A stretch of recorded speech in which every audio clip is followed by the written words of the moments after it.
Voilà. Il est de mon devoir de passer la parole au coordinateur et au modérateur de la session d'aujourd'hui, Pierre Collinet. D'abord, je salue la faculté de médecine de Lille, bien sûr, et d'Angers, et les collègues de Paris qui seront les animateurs de cette session. J'ai beaucoup d'attachement à la faculté de médecine de Lille, puisque, en particulier avec Michel Cosson, qui n'est pas là malheureusement pour des raisons de santé, j'ai beaucoup travaillé à Lille pour la création de l'université médicale virtuelle francophone qui a été accueillie à la faculté de médecine de Lille pendant de nombreuses années et qui a continué sa route maintenant avec l'UNES. Et donc, c'était déjà depuis presque un peu plus de 20 ans le développement justement de la transformation digitale de l'enseignement universitaire de la médecine et des disciplines médicales. Et avec Michel Cosson, on avait animé un plan mère-enfant, en particulier pour la formation dans les pays francophones, en particulier africains, de comment apporter l'adaptation à la chirurgie laparoscopique, etc., de l'ensemble des écoles de chirurgie africaine, subsaharienne en particulier. Voilà. Et donc, Michel a été un homme extraordinairement actif dans ce domaine. Je pense que, voilà, on le saluera et on espère qu'il va se rétablir. Pierre, à toi de prendre Merci. le lead. Merci, on Vas-y. transmettra vos dires pour Monsieur Cosson. Tout d'abord, quelques remerciements. Bonjour à tous. Merci de nous avoir sollicités au CNGOF. Madame Joëlle Belaïch-Allard également se joint à moi pour ces remerciements. En tant que secrétaire pour la chirurgie du collège, j'ai sollicité différents collègues sur des sujets qui me paraissaient importants d'aborder, puisqu'il y a beaucoup d'innovations, beaucoup d'actualités en chirurgie gynécologique, que ce soit sur les indications, que ce soit sur les voies d'abord, et également sur la technologie et les différents outils technologiques qu'on utilise au quotidien. Donc, j'ai sollicité également Monsieur le professeur Hervé Fernandez pour modérer cette session. Donc, je laisserai la parole à Hervé ensuite. En tout cas, merci Hervé d'avoir accepté de remplacer Michel Cosson pour cette première communication, qui est un sujet qui nous tient à cœur et qui occupe beaucoup de temps actuellement sur ces problématiques de réglementation et d'autorisation d'activité, de réunions de concertation, sur la problématique de la chirurgie prothétique. Et je pense que tu aborderas la problématique de l'incontinence urinaire et également de la chirurgie prothétique du prolapsus. Donc, je propose qu'on commence cette session par cette première communication euh, par le professeur Hervé Fernandez.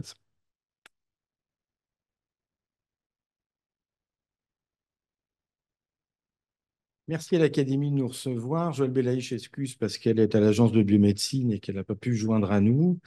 Et donc, Michel Cosson m'a envoyé hier soir ses diapositives compte tenu de son problème de santé. Et donc là, bien sûr, le texte qui va être présenté sur ces diapos, c'est lui qui l'a fait.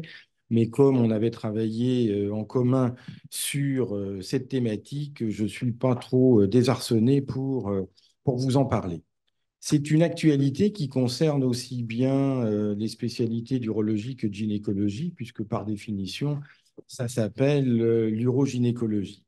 L'état des lieux de ces dispositifs médicaux implantables s'inclut dans ce contexte de violence gynécologique et obstétricale qui existe depuis maintenant quelques années, majoré par cette situation difficile que les contraceptions définitives faites par les dispositifs échouent et qui ont amené sous la pression des patientes l'arrêt.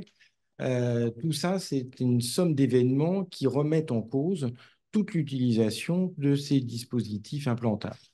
Globalement, 20% des femmes opérées au cours de leur vie liées à une augmentation du fait du vieillissement et d'une utilisation plus fréquente des chirurgies de statique pelvienne, eh bien, sont amenées en fait à avoir des conséquences considérées comme délétères suite à ces interventions. Dans ce contexte d'urogynécologie, sont bien sûr impliqués le traitement de l'incontinence d'urine avec les poses des bandelettes sous-urétrales qui ont débuté en France dès 1997, avec environ 40 000 interventions par an, même si elles sont actuellement en diminution. Et la chirurgie du prolapsus concerne environ également 40 000 femmes.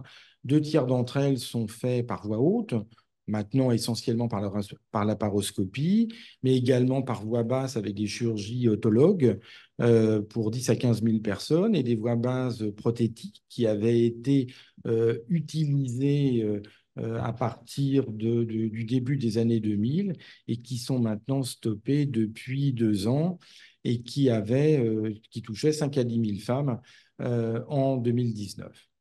Les problèmes en fait actuels qui amènent les discussions, ça a été le retrait de l'utilisation de ces tissus prothétiques par les anglo-saxons, avec une médiatisation excessive et négative, la création d'associations de victimes, comme on a de plus en plus fréquemment comme conséquence de ces chirurgies qui entraînent certaines complications et puis une modification par la Haute Autorité de Santé du classement de ces dispositifs qui deviennent 3DM, qui donc modifie la réglementation. Donc, les différents arrêtés venant du ministère, de la CNEDIMS, ont modifié les contraintes réglementaires pour les industriels. Alors, c'est sûr que la dernière décade de notre siècle passé a amené plusieurs révolutions avec l'apparition de la promontofixation, qui était existante bien sûr depuis les années 50 par l'aparotomie, avec les chirurgies par voie vaginale, avec les sacrospinofixations selon Richter, l'utilisation surtout par nos collègues urologues des sphincters artificiels, la création et l'utilisation des bandelettes sous-urétrales à la fin des années 90, et puis l'apparition des techniques d'endoscopie, qu'elles soient faites en célioscopie ou en robotique, pour faire l'équivalent quasiment de ce qui était fait en laparotomie, donc de promoton fixation, et puis les prothèses par voie vaginale depuis les années 2000. Alors, le traitement des prolapsus voie haute avait été parfaitement bien stigmatisé à la fin des années 50 par Hamelin et Huguier, qui avaient développé cette fixation directe au fil de l'isthme utérin au ligament vertébral antérieur du promontoire, et puis un matériel qui initialement utilisait de la peau, maintenu par des fils, et puis ensuite, petit à petit, ont été associés avec un tissu prothétique.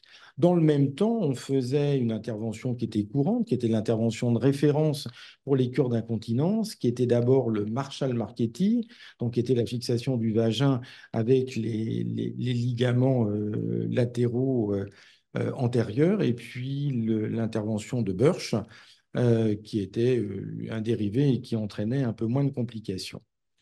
Et puis, il y a eu des techniques alternatives, Kapanji, qui passaient latéralement, mais une grande partie de ces techniques par voie haute de cette époque, en fait, étaient surtout faites au fil.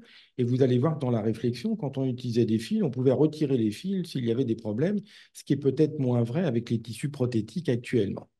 Et puis petit à petit, Pascali en particulier et Blondon se sont développés ces techniques avec du tissu prothétique par voie haute, avec une fixation qui était similaire de ce qui était fait avec les fils, et donc une fixation entre l'isthme utérin et puis le promontoire, avec des bandelettes prothétiques qui étaient taillées avec du polypropylène, comme c'est le cas actuellement. Donc, Michel Cosson qui a présenté ce dossier. Et donc, on va faire un petit peu l'actualité de l'utilisation de ces prothèses pour amener à discuter des difficultés actuelles. Alors, la pression des réseaux sociaux, c'est quoi? C'est le contexte, comme je disais dans mon introduction, des violences, un domaine très personnel et sensible de l'image de soi, car je vous rappelle que dans la chirurgie du prolapsus ou de l'incontinence, est-ce une maladie? Non, c'est une incontinence, si j'ose dire, enfin une altération de la qualité de vie, mais ce n'est pas une maladie en soi, c'est-à-dire ce n'est pas ça qui va entraîner des décès ni quoi que ce soit, ce qui veut dire que dans l'évaluation de la qualité des résultats, c'est l'évaluation de la qualité de vie, de la sexualité, qui est l'élément qui est très important. Et puis, quand on regarde l'évolution de ce qui s'est passé dans les pays anglo-saxons et aux USA en particulier, et dans Australie, Nouvelle-Zélande, eh bien, ça a été la création de ce qu'on appelle Implant Files, qui est en fait une mise en cause de toute l'utilisation de ces techniques, avec la création de groupements de patientes et une attaque sur les laboratoires, en particulier, qui ont développé ces techniques. Alors, tous les implants sont concernés, aussi bien les implants pour la chirurgie de l'incontinence que pour la chirurgie du prolapsus, qu'elle soit faite par en haut ou qu'elle soit faite par voie vaginale. Et donc, par voie vaginale, c'est la notion de vaginal mesh qui a été impliquée comme vecteur des principaux procès. Et puis, de facto, il y a eu des retombées en Europe, en France, avec des conséquences en termes de réorganisation de la sous-spécialité d'urogynécologie. Alors donc voilà là sur quelques images, en fait, toutes les campagnes qui se sont faites mettant en cause l'utilisation soit des bandelettes, soit du tissu prothétique, parce qu'on peut globalement mettre sous un même chapeau aussi bien le traitement de l'incontinence que le traitement du prolapsus. Alors, pour les bandelettes, il y a eu des arrêtés qui encadraient la pose d'implants de renfort prothétique et celles-ci ont été faites donc en octobre 2020 avec l'utilisation possible de bandelettes aussi bien par voie rétropubienne, qui était la technique classique initiale donc en latérovésicale, et les bandelettes transobturatrices créées en France au début des années 2000, donc avec définition des indications et des poses. A été retiré après évaluation de l'ACNEDIMS et de la Haute Autorité de Santé les mini-bandelettes. Il est nécessaire pour réaliser et indiquer ces interventions de passer devant un staff pluridisciplinaire qui comprend systématiquement des urologues et des gynécologues. Bien sûr, un compte-rendu pour la patiente. Il faut pour l'apprentissage une participation à 15 procédures, des activités d'implantation régulières, des fiches d'information standardisées, la nécessité d'une consultation de suivi à 1 an, et s'il y a des complications graves, que ça soit discuté en réunion de concertation pluridisciplinaire, de façon à déterminer quelle est la meilleure prise en charge nécessaire, avec peut-être, on restait un peut-être, une réévaluation à 3 ans. La discussion qu'il y avait eu avec les urologues et les gynécologues, c'était devions-nous mettre ou pas un seuil de procédures par an. Ça n'a jamais été totalement réglé et déterminé. Alors, par rapport aux plaintes, il y a eu des collectifs de patientes, donc on peut dire un collectif de victimes, aussi bien pour les bandelettes périnéales que pour les implants vaginaux, plus récents, puisque là, on est dans la chirurgie plutôt prolapsus, enfin incluant en tout cas les prolapsus par voie vaginale.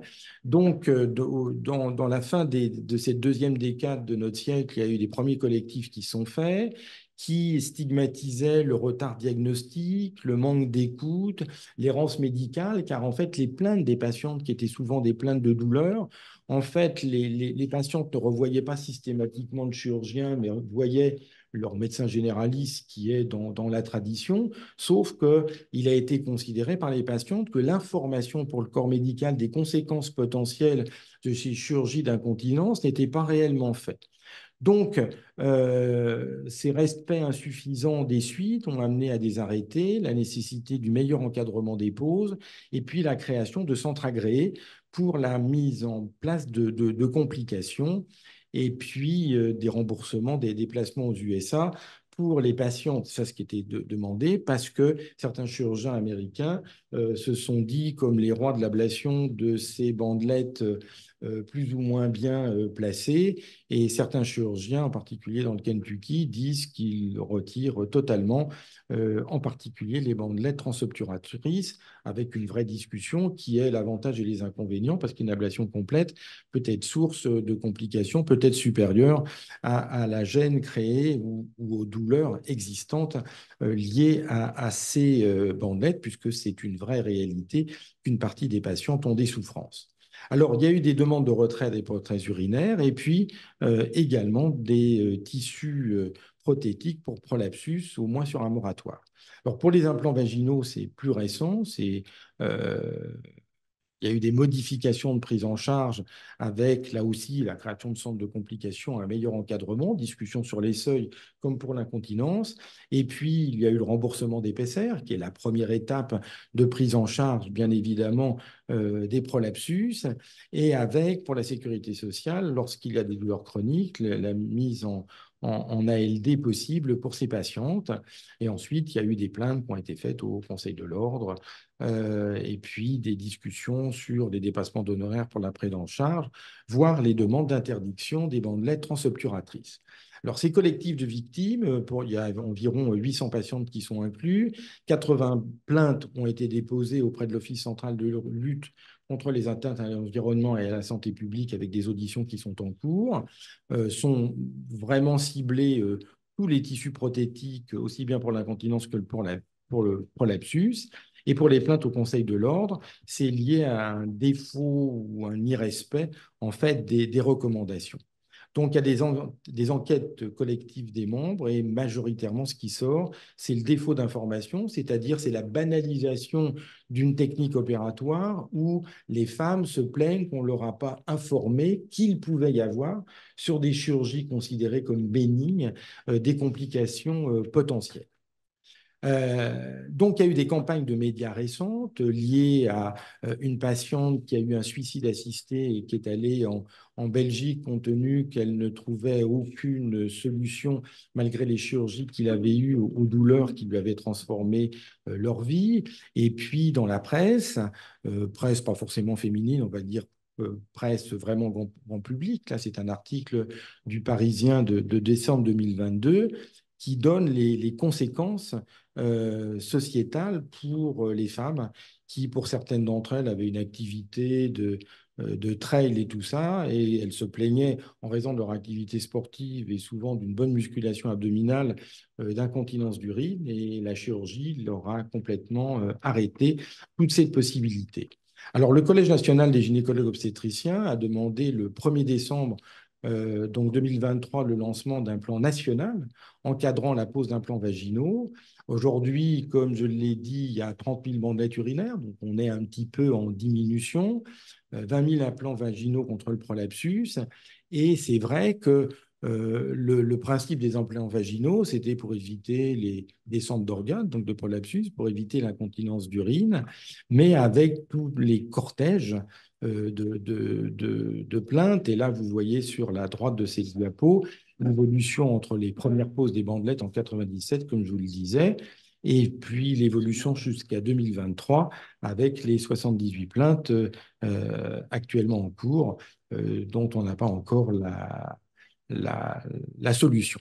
Donc là, ce sont des extraits de journaux avec les interviews de patientes qui ont eu leur vie totalement transformée et altérée de manière probablement définitive pour certaines d'entre elles, voire pour la majorité d'entre elles. La question, c'est quelle est la fréquence de ces troubles, et c'est en tout cas le travail qui est en train d'essayer d'être fait actuellement pour essayer d'objectiver en fait l'étendue de ces plaintes pour essayer d'améliorer les prises en charge. Donc, le plan national a pour but, en fait, de continuer à suivre les patientes qui ont été opérées, quelles que soient les chirurgies faites, de manière... j'ai encore 5 minutes, c'est ça? Bon, c'est bon. De manière à faire très tôt le diagnostic. Donc, Mediapart a bien sûr fait des articles là-dessus. Et puis, le coût, puisque, semble-t-il, il faut aller aux USA pour avoir l'ablation de la bandelette, ce qui est bien sûr une erreur, parce que les chirurgiens français peuvent le faire. Il faut simplement que les dossiers soient vraiment discutés en RCP de façon que la meilleure prise en charge puisse être déterminée.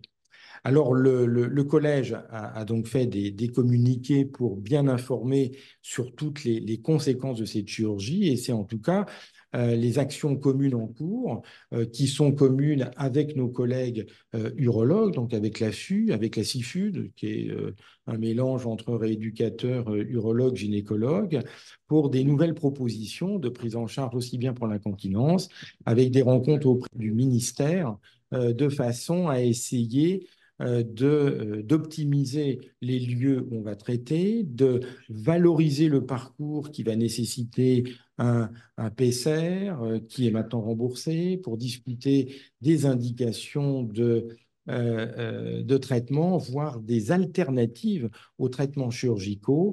Et puis pour les complications, avec le soutien des agences régionales de santé, la réalisation d'un centre de référence par région. Alors, quelles sont les données pour nous aider à réfléchir sur les conséquences? Eh bien, c'est de voir un petit peu ce qui s'est passé pour voir l'étendue du problème.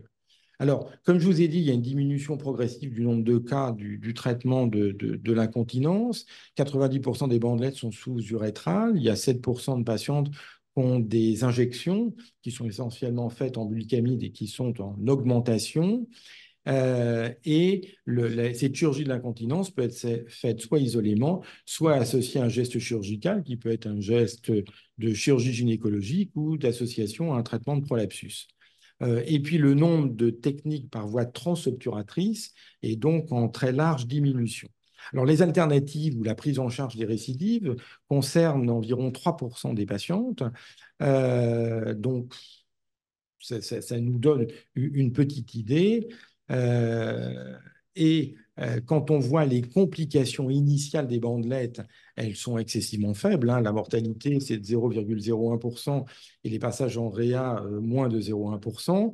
Le nombre de réinterventions initiales qui sont liées souvent à des bandelettes trop serrées, c'est de l'ordre de 3%, avec comme complication principale les rétentions urinaires. Les urétrolyses, qui sont la détente liée à une mise en place de bandelettes trop serrées, eh bien, sont une réalisation fréquente.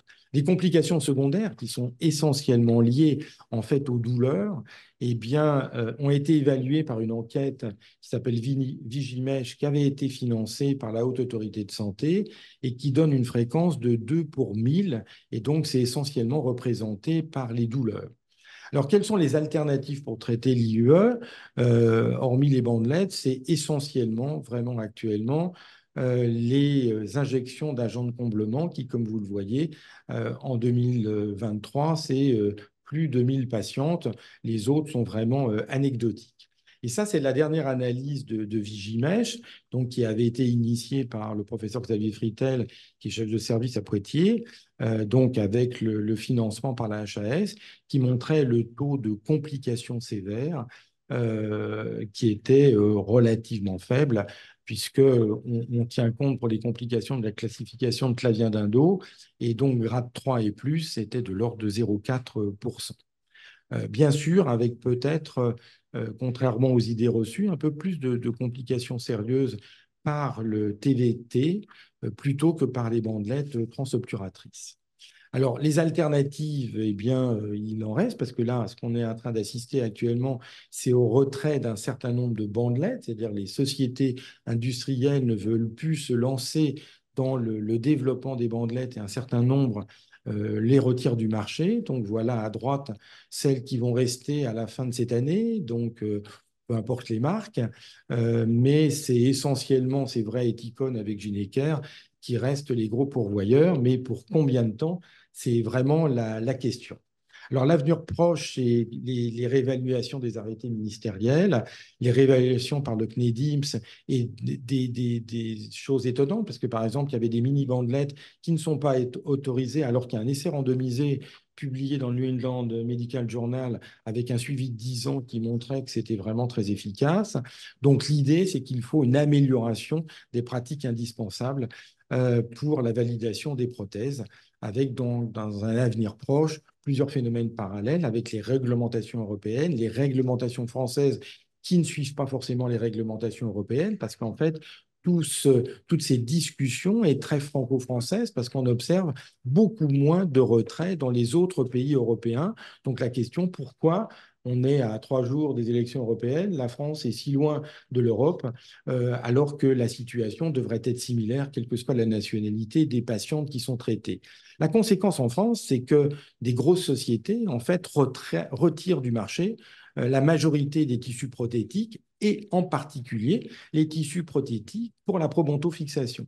C'est-à-dire qu'en fait, la réglementation qui a amené le retrait des bandelettes vaginales il y a maintenant un peu plus de 2 ans, en fait, comme les recommandations étaient similaires, eh bien, en fait, on arrive bien sûr à la même conclusion, c'est-à-dire l'arrêt de l'utilisation des bandelettes dans la probontofixation.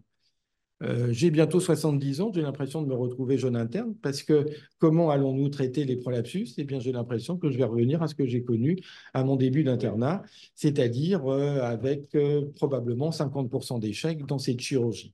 Donc je pense, et c'était l'intérêt de présenter, je trouve, aujourd'hui à l'Académie de chirurgie, cette problématique, parce que globalement, on est tous concernés, et c'est peut-être le rôle des académies de chirurgie, des académies de médecine, de dire peut-être un holà à des arrêts complets, parce qu'on va vers une réalité qui est malgré tout l'écoute et la prise en charge des 3 à 5% des patientes ont des conséquences majeures sur la qualité de vie. Mais il ne faut pas oublier que plus de 90% des femmes qui ont été traitées de leur incontinence et de leur prolapsus ont vu leur vie totalement transformée, avec la possibilité de continuer de faire une activité physique. Tous les jours, il y a des appels pour dire, pour améliorer le traitement de son cancer du sein, il faut avoir une activité physique et ainsi de suite. Donc, en fait, il y a cette alternative à trouver et c'est peut-être notre rôle à nous, en tant que chirurgien, en tant que médecin, d'essayer de tenir, en fait, ce qui est acceptable et pas acceptable, de façon à surtout prendre en charge, bien évidemment, les patientes qui ont des conséquences délétères, mais c'est peut-être le rôle du compagnonnage. Et quand je vois l'introduction qui a été faite sur comment améliorer le compagnonnage chirurgical, eh bien, c'est peut-être encore plus vrai pour ces techniques qui sont très chirurgiens dépendants. Et puis surtout, de ne pas priver du bien fondé pour améliorer la qualité de vie de toutes ces techniques. Je vous remercie.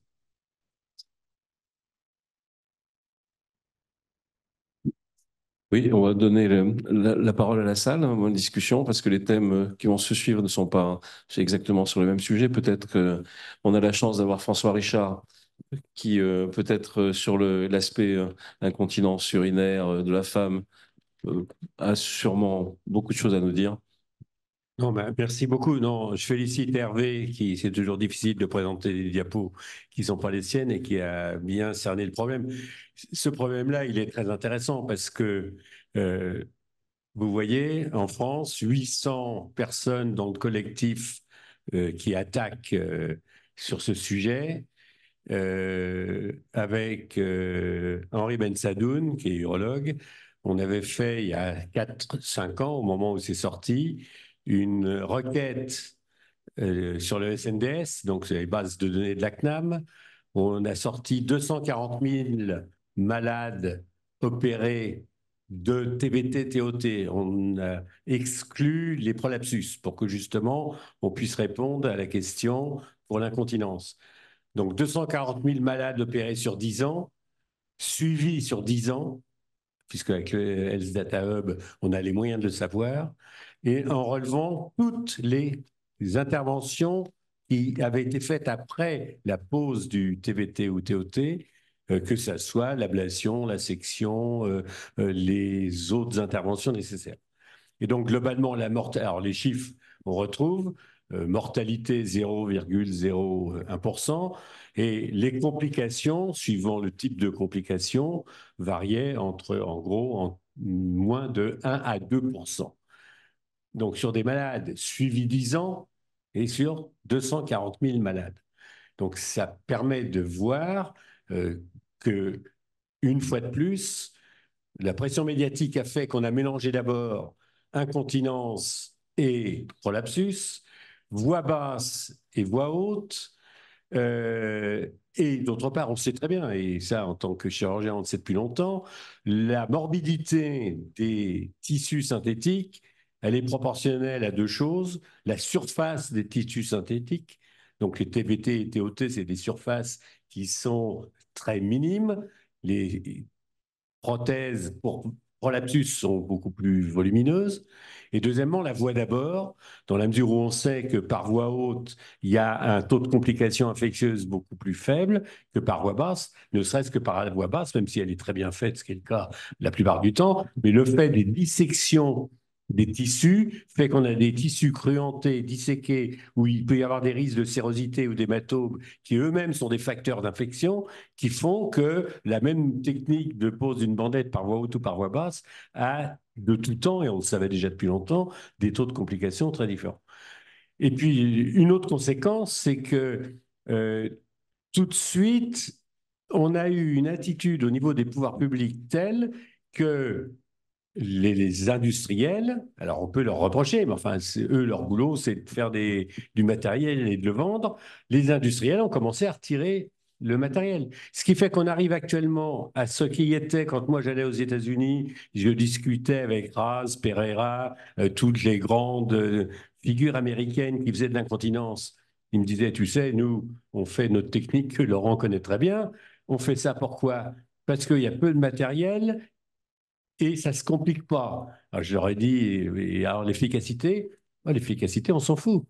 On opère la malade, il y a un peu de fibrose post-opératoire, donc au début ça marche bien, mais le problème de l'efficacité, toutes ces interventions-là, et c'est la conclusion un peu que disait Hervé, c'est-à-dire qu'il existe plein d'interventions utilisant soit les tissus naturels, soit des interventions mini invasives, mais qui n'ont aucune efficacité. Mais aux États-Unis, l'important c'est de ne pas avoir de procès. C'est pas le problème. Et donc c'est pas forcément, et je terminerai par là, le problème du matériel, puisque bon, j'avais une certaine expérience des sphincters artificiels, où là, le risque potentiel du fait de l'importance du volume du matériel est important. Et à la Pitié, on a implanté plusieurs centaines de sphincters artificiels qu'on a suivis depuis 1984 jusqu'à maintenant. Il y a des maths qu'on suit encore. Et on a un taux d'incompétence d'infection qui est très faible. Et le taux d'ablation de matériel par complication, il est également très faible.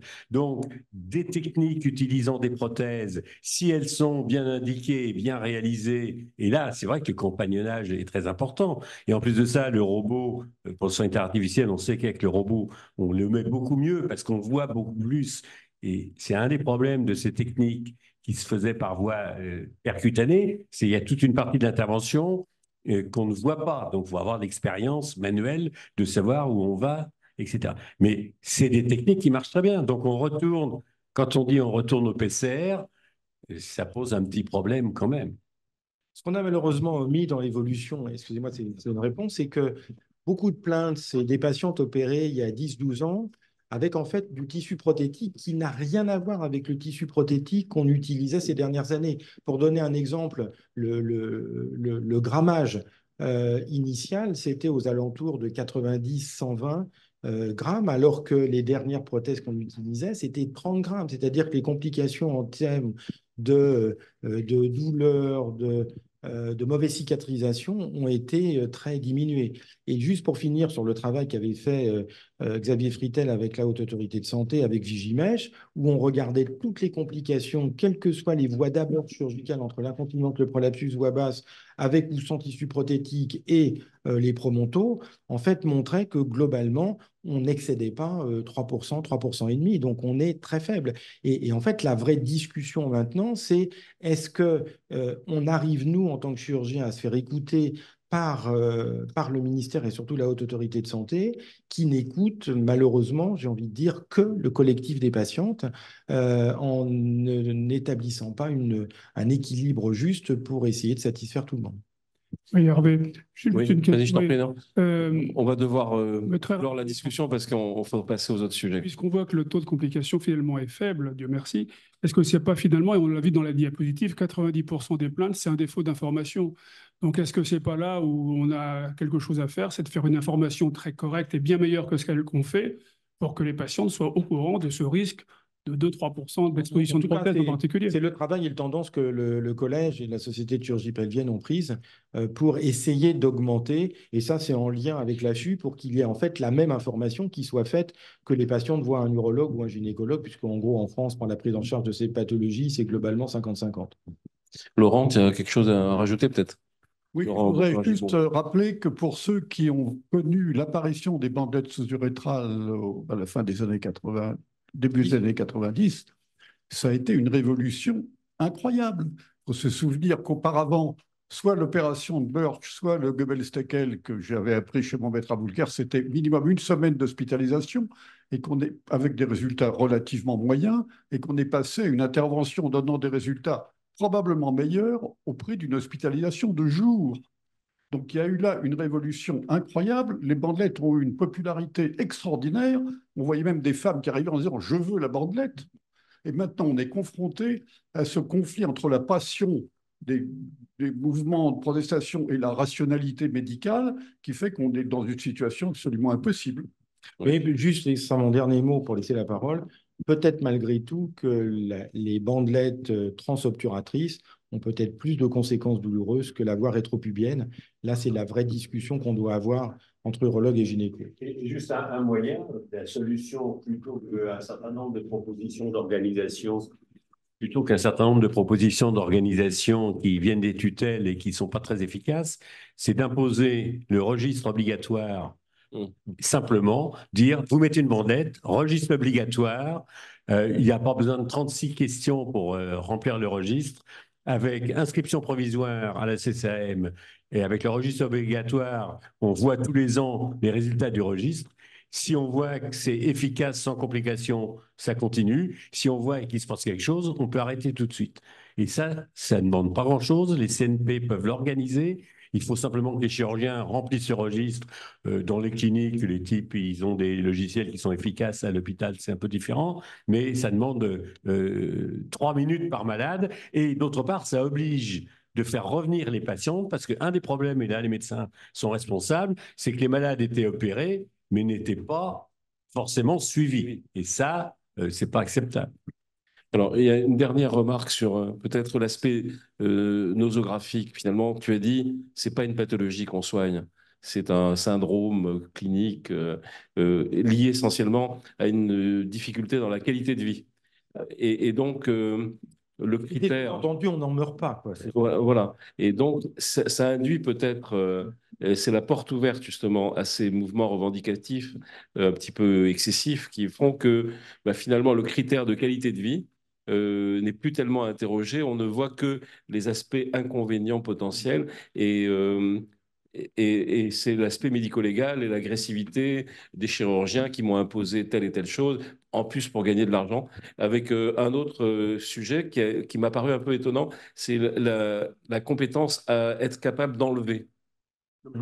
Ça veut dire que les collègues sont... On est responsable. On est responsable. On a été à la FU, on a toujours dit, mais même des urologues ne nous suivaient pas, mais que quand on mettait la différence de la chirurgie qui utilise des prothèses et celle qui n'utilise pas de prothèse, c'est quand on utilise des prothèses, il faut être capable de retirer toute la prothèse.